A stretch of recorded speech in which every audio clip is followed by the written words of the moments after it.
Hello, आज चाहिँ हामी आइसकेका छौँ जानकी नगरको साइडमा। यो चाहिँ हाम्रो काम चलिरहेको।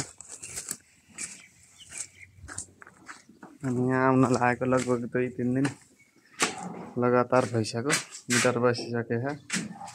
सामान हराउँछ भनेर यहाँ चापी लाउने गराएको चाहिँ हाम्रो टुल्सहरू। आज पानी आइरहेको थियो। यहाँ अस्ति यो हाम्रो बाथरुम कटिङ गरेर भइसकिएको हो। यहाँ चाहिँ बेसिन डाइभर्टर बस्छ। यता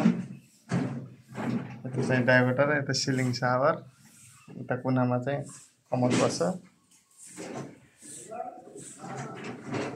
पोर कटिङ पनि गरेर हामीले सकिसकेका छौँ।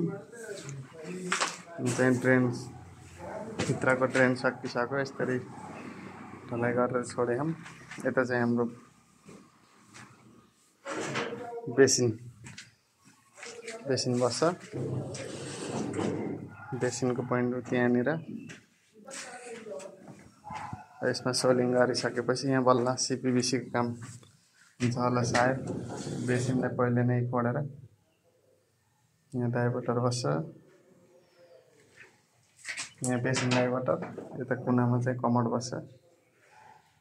वहाँ कुनामा मल्टिप्लोर ट्याप बस्छ। मल्टिप्लोर ट्याप चाहिँ यता राख्ने भनेको यता बेसिन बस्ने भयो।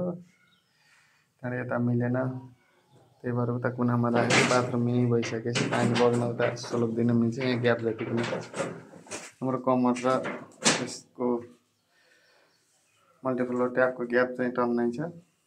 त्यही भएर यसैमा मिल्छ।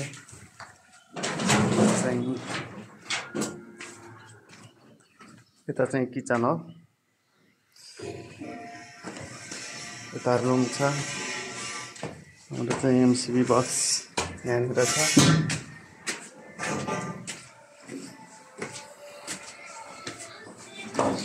के छ? ठिक छ।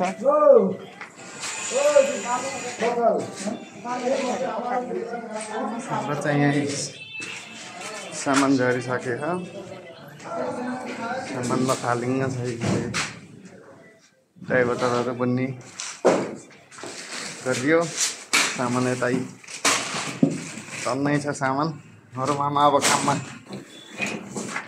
काम गर्नलाई तयार हुनुहुन्छ।